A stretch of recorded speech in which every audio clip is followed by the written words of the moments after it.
بسم اللہ الرحمن الرحیم۔ اللہ تبارک و تعالیٰ کے پاکیزہ نام سے آغاز کرتے ہیں جو بہت مہربان نہایت رحم والا ہے۔ درس بخاری کا سلسلہ حدیث نمبر 1052 تک پہنچ چکا ہے، اور آپ کو معلوم ہے کہ کتاب الکسوف چل رہی ہے، یعنی سورج گرہن کی نماز، اور بارہا یہ مضمون گزر چکا ہے۔ ابھی پھر تھوڑا سا مزید آگے آئے گا کہ نبی کریم صلی اللہ علیہ وسلم کے صاحبزادے حضرت ابراہیم علیہ السلام یا رضی اللہ تعالی عنہ کا وصال ہوا تو سورج کو گرہن لگا۔ بعض لوگوں نے ان سے تعلق قائم کیا اور کہا کہ چونکہ ان کی وفات ہوئی ہے اس لیے سورج کو گرہن لگا ہے، تو نبی کریم صلی اللہ علیہ وسلم نے اس پر اس غلط فہمی کو رفع فرمانے کی غرض سے ایک مختصر سے اجتماع کا انعقاد کیا، اور اس میں خطبہ دیا اور ارشاد فرمایا کہ سورج یا چاند کو گرہن کسی کی موت یا حیات سے نہیں لگتا، بلکہ یہ تو اللہ تبارک و تعالیٰ کی دو عظیم نشانیوں میں سے نشانیاں ہیں، تو لہٰذا اللہ تعالیٰ کی بے شمار عظیم نشانیوں میں سے دو نشانیاں ہیں۔ تو اس پہ ہم تفصیلی کلام کر چکے ہیں۔ اسی سے متعلق ایک حدیث آئی تھی، طویل حدیث تھی، اور اس کے آخری حصے پہ ہمارا کلام چل رہا تھا۔ حصول برکت کے لیے میں حدیث عرض کر دیتا ہوں، اور اس کے بعد انشاءاللہ جہاں پر کلام چل رہا ہے اس پر ہم فوکس کریں گے۔ حضرت عبداللہ بن عباس رضی اللہ تعالی عنہما کہتے ہیں کہ نبی کریم صلی اللہ علیہ وسلم کے زمانے میں سورج کو گرہن لگ گیا، بس نبی کریم صلی اللہ علیہ وسلم نے نماز پڑھائی تو آپ نے سورۃ البقرہ کی قراءت کے لگ بھگ قیام کیا، یعنی طویل قیام، اور یہ اکثر آپ کی عادت میں شامل نہیں تھا۔ ہمارے نبی کریم صلی اللہ علیہ وسلم بڑی مختصر سی نماز پڑھاتے تھے، چونکہ کوئی خاص یہ واقعہ تھا، ایک خاص موقع تھا، تو اس میں ذرا طویل قراءت فرمائی۔ ان کی روایت کے مطابق اگر یہ ثابت مانے، اور مطلب اس کے مقابل جو مختصر قراءت والی آیات ہیں ان کو نظر انداز کیا جائے تو یا مطلب جو نبی کریم صلی اللہ علیہ وسلم کی اکثر عادت کریمہ تھی، تو ہم یوں ہی کہیں گے کہ اس واقعے کے ساتھ خاص ہے، اور یہ ہمیشہ سرکار کی عادت نہیں تھی، کیونکہ آپ نے خود ارشاد فرمایا کہ میرا بھی دل چاہتا ہے کہ میں نماز کو طویل کروں، لیکن پھر مدینے کے کسی گھر سے بچے کے رونے کی آواز آتی ہے تو میں اپنے پیچھے کھڑی ہوئی یعنی نماز میں اس کی ماں کی بے چینی اور بے قراری کو محسوس کرتا ہوں، تو اپنی نماز کو مختصر کر دیتا ہوں۔ اس لیے عام حالات میں اختصار کے ساتھ ہی نماز پڑھنی چاہیے، اور آج کل کے دور میں بھی اگر سورج گرہن کی نماز پڑھائیں تو یہ نہیں کہ ہم یہ کہیں چلو اس روایت پر عمل کرتے ہوئے پہلی رکعت میں سورۃ البقرہ ختم کر دیں، ایسا نہیں کرنا چاہیے، بلکہ وہی اختصار کے ساتھ۔ اگرچہ یہ سنت کریمہ ہے، لیکن میں جو آپ کی خدمت میں عرض کر رہا ہوں وہ لوگوں کی طبیعتوں اور قلت وقت، تنگی فرصت کی بنا پہ عرض کر رہا ہوں۔ ایسی کوئی بھی عبادت آج کے دور میں اختیار کرنا جو بہت طویل ہو، یہ لوگوں میں ملال پیدا کر دیتی ہے، ان کی طبیعتوں میں کوفت پیدا ہوتی ہے، ان کے قلوب ناپسندیدگی کا شکار ہو جاتے ہیں، اور جو عبادت پھر اس طرح بوجھ کے ساتھ ادا کی جائے، یا جس کو ہم کہتے ہیں مرے دل کے ساتھ ادا کی جائے، اس میں کوئی برکت نہیں ہوتی۔ اگرچہ وہ فرض ہے تو فرض ادا ہو جائے گا، واجب ہے تو واجب ادا ہو جائے گا، لیکن جو ایک خوش دلی کے ساتھ، خوش طبعی کے ساتھ، خوش و خضوع کے ساتھ، قلبی توجہ کے ساتھ، طبیعت کی موافقت کے ساتھ ادا کی جائے، وہ بہترین نماز ہوتی ہے۔ اس لیے بعض لوگ سوچے سمجھے بغیر اپنی کیفیت، اپنے جوش، اپنے جذبے پر تمام لوگوں کے جوش، جذبے اور کیفیات کو قیاس کرتے ہیں، یعنی ان کی طبیعت میں ایک جوش ہے، سمجھتے ہیں سارے جوشیلے ہیں، ان کی طبیعت زیادہ مطلب عبادت کا بوجھ اختیار کرنے کے سلسلے میں بالکل تعاون کر رہی ہے تو سمجھتے ہیں ساروں کی طبیعتیں ایسی ہوں گی، ان کو تنگی فرصت، ان کے پاس فرصت ہے، تنگی کوئی نہیں، وقت بھی بہت ہے، قلت نہیں، یہ سب کو سمجھتے ہیں سب ایسے ہی ہیں۔ تو خلاصہ کلام یہ ہے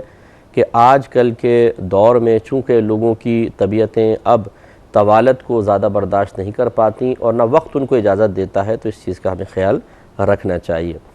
تو یہ کہتے ہیں نبی کریم صلی اللہ علیہ وسلم نے نماز پڑھائی تو آپ نے سورۃ البقرہ کی قراءت کے لگ بھگ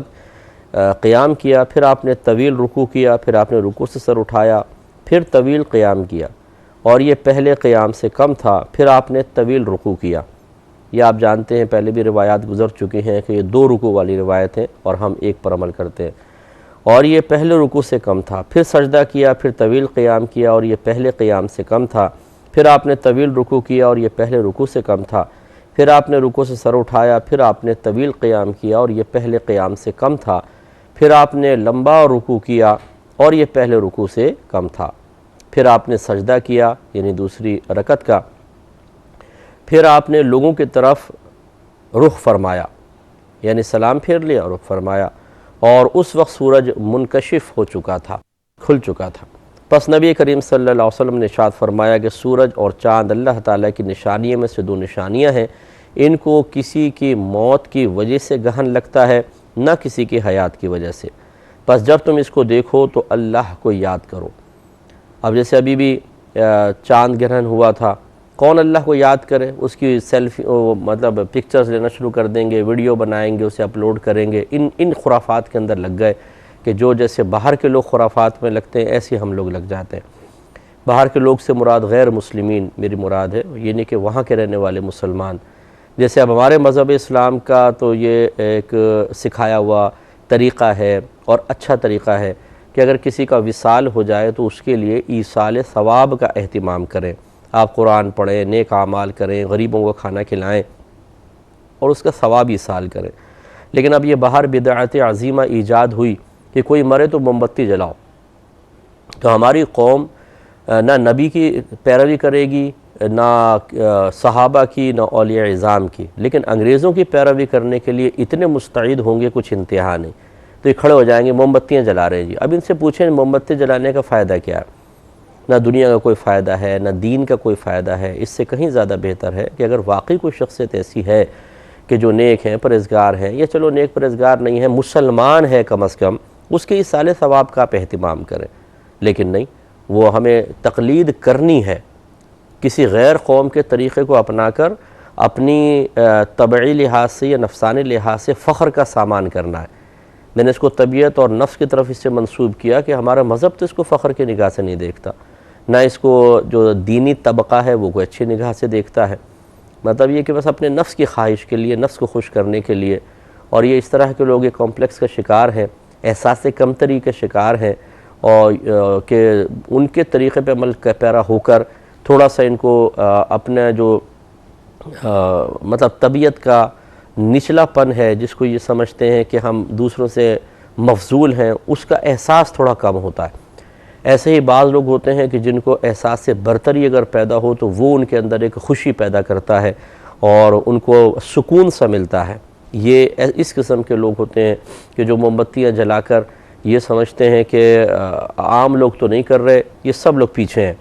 ان کی سوچیں پیچھے ہیں، دقیقوں سے سوچ ہیں، زمانے سے پیچھے، ہم ہیں زمانے سے آگے، جیسا باہر کے ملکوں میں ہو رہا ہے، ترقی یافتہ قومیں کر رہی ہیں، ہم بھی کر رہے ہیں۔ اس سے ان کو عام لوگوں کے مقابلے میں ایک برتری کا احساس ہوتا ہے، اور چونکہ پہلے ہی میں ہر ایک کے بارے میں تو نہیں کہہ سکتا ہوں کہ جو موم بتی جلا رہا ہے وہ ضرور ایسا ہوگا، یہ بھی ہو سکتا ہے بعض کے ساتھ، یہ بس ذہن میں رکھیں۔ تو اب ان کو جو متکبرین قسم کے ہوتے ہیں،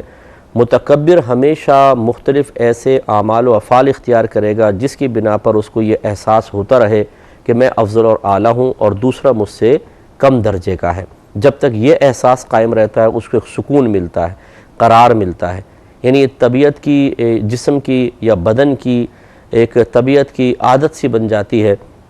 کہ جب تک یہ کیفیت حاصل نہ ہونے سکون نہیں ملتا، لہذا وہ اس قسم کی حرکتیں کر کے اپنے لیے ذرا سکون کا سامان کرتے رہتے ہیں۔ تو میں اپنے دیکھنے والے بھائیوں بہنوں سے گزارش کرتا ہوں کہ اس کا کوئی فائدہ نہیں ہے یہ موم بتیاں وغیرہ، بلکہ یہ بدعت ہے۔ یوں کہنا چاہیے کہ ہمارے نبی کریم صلی اللہ علیہ وسلم نے اس طرح موم بتیاں جلانے کا کوئی حکم ارشاد نہیں فرمایا، اور نہ اس میں کوئی دینی مصلحت اور فائدہ ہے کہ چلو ہم یہ کہیں کہ یہ بدعت حسنہ ہے، اگرچہ نبی کریم نے اس کا حکم نہیں دیا لیکن کرو اچھا ہے، کوئی اس میں دین دنیا کا فائدہ نہیں ہے، لہٰذا اور بلکہ اس کو غیر قوم کے ساتھ ایک نسبت بھی ہے، تو اس لیے اس قسم کے معاملات نہ کیے جائیں، یہ بہتر ہے۔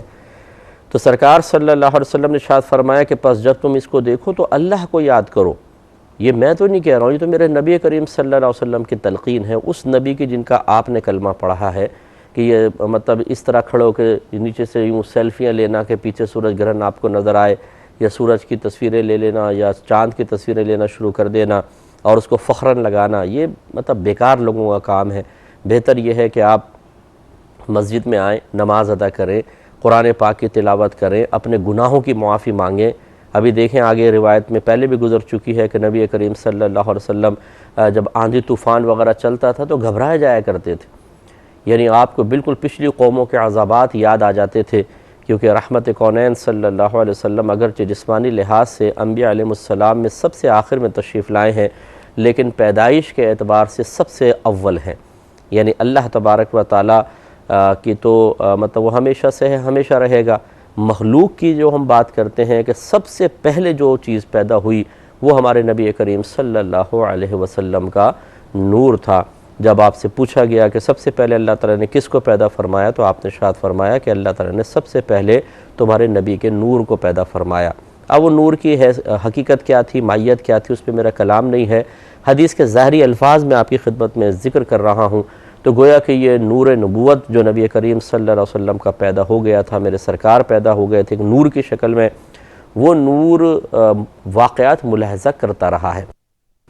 تو اس پر یہ میرا موضوع نہیں ہے، اس لیے میں اس طرف نہیں جا رہا ہوں، لیکن بس خلاصہ کلام یہ ہے کہ میرے آقا صلی اللہ علیہ وسلم جب آندھی طوفان آتا تو گھبرا جایا کرتے تھے۔ وہ نبی ہیں، وہ یقیناً مغفرت شدہ ہیں، اللہ تعالیٰ کے سب سے محبوب ترین بندے ہیں، تمام نبیوں کے سردار ہیں۔ ان کی گھبراہٹ کا عالم دیکھ لیں اور ایک ہم جیسے لوگوں کو دیکھیں، نہ نماز کی فرصت ہے، کھاتے اللہ کا ہے، بات اس کے دشمن شیطان کی مانتے ہیں، نہ نماز پڑھتے ہیں، نہ روزہ رکھتے ہیں، روزوں میں پان گٹکے کھا کھا کے روزوں کو برباد کر رہے ہوتے ہیں، ہیلے بہانے کر کے روزے چھوڑ رہے ہوتے ہیں، گالی گلوچ، فراڈ، لوگوں کا مال دبانا، بیویوں پہ ظلم کرنا، بچوں کی تربیت نہ کرنا، اپنے اولاد کو گناہوں سے نہ بچانا، کون سا ایسا کام ہے، گندہ کام، غلط کام جو آج یہ مسلمان نہیں کر رہا، اور بالکل بے خوف، کوئی خوف نہیں ہے، کوئی غم نہیں ہے، اتنے ساری خطائیں کر کے بھی بتیسی ہماری نکلتی رہتی ہے باہر، ہنستے رہتے ہیں، ٹھٹے لگاتے ہیں، قہقہے لگاتے ہیں۔ اور صحیح بات یہی ہے کہ میرے آقا صلی اللہ علیہ وسلم نے ارشاد فرمایا کہ جو میں جانتا ہوں اگر تم بھی جانتے تو ہنستے کم روتے زیادہ، لیکن وہ چونکہ ہم جانتے نہیں ہیں، نہ جاننا چاہتے ہیں، ہم مطلب دنیاوی مصیبتوں کو فیس کرنا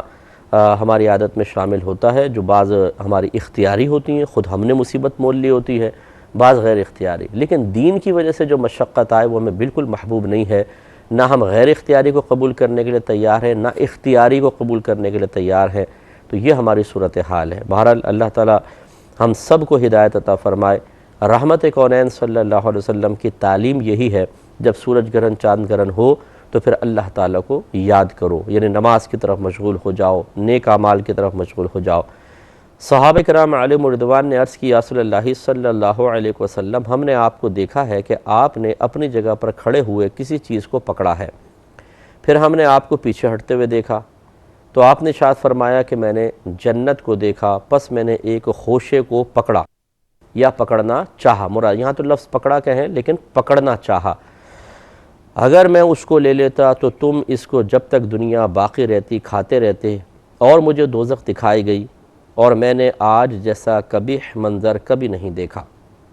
تو یہاں تک میں وضاحتیں کر چکا ہوں، تھوڑی سی تو میں اضافی ویسی کر دی ہیں، اب یہ آگے دیکھیں۔ اور میں نے دوزخ والوں میں اکثر عورتوں کو دیکھا۔ صحابہ کرام علیہم رضوان نے پوچھا یا رسول اللہ صلی اللہ علیہ وسلم وہ کیوں؟ آپ نے ارشاد فرمایا ان کے کفر کی وجہ سے۔ تو وہ صحابہ سمجھے کہ کفر دوسرا ہوگا، تو کہا کہ کیا وہ اللہ کے ساتھ کفر کرتی ہیں؟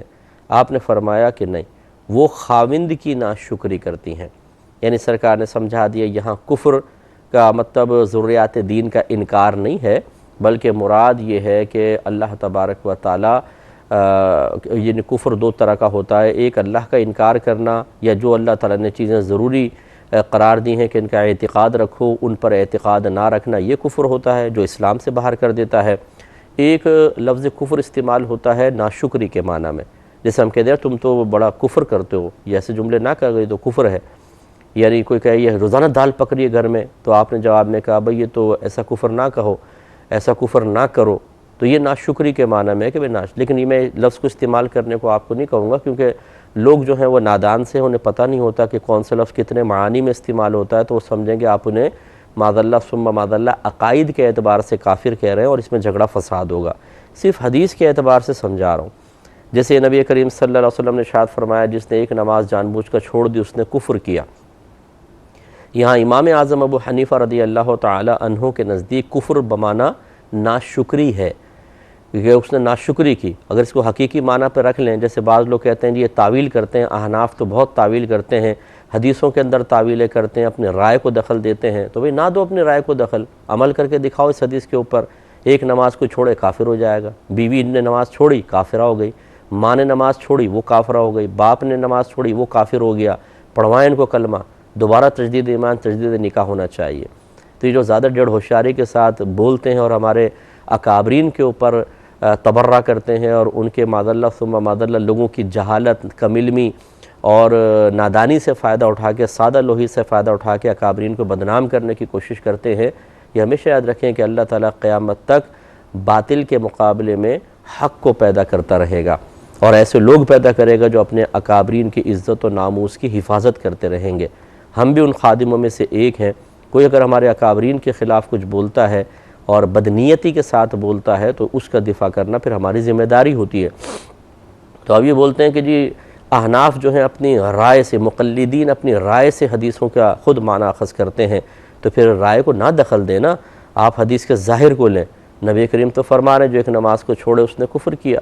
تو پھر مان لے کافر، دیں اس کے اوپر فتویٰ کہ جو ایک نماز چھوڑے گا وہ کافر ہوگا۔ اگرچہ بعض صحابہ کو بھی میں بتاؤں یہی عقیدہ تھا کہ ایک نماز چھوڑنے سے انسان دائرہ اسلام سے خارج ہو جائے گا، لیکن جمہور صحابہ کرام کا مذہب یہی ہے، اور یہ تعویلی مذہب ہے، یقینی سی بات انہوں نے تعویل کی کہ نہیں، کفر بمانا انکار نہیں ہے بلکہ کفر بمانا ناشکری ہے۔ اسی طریقے سے یہاں پر بھی ہے۔ اس سے معلوم ہوا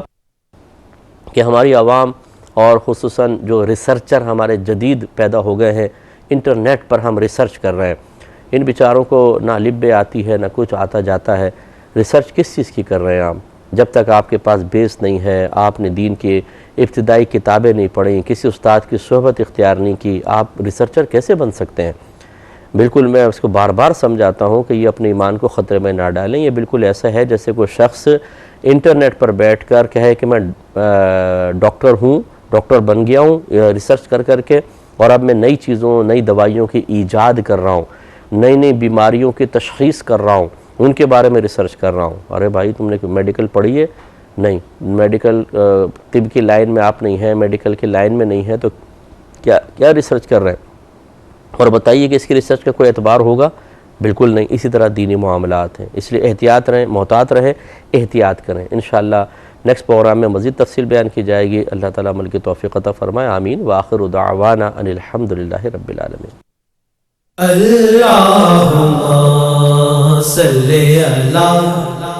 محمد وعلی آلہ وصحبہ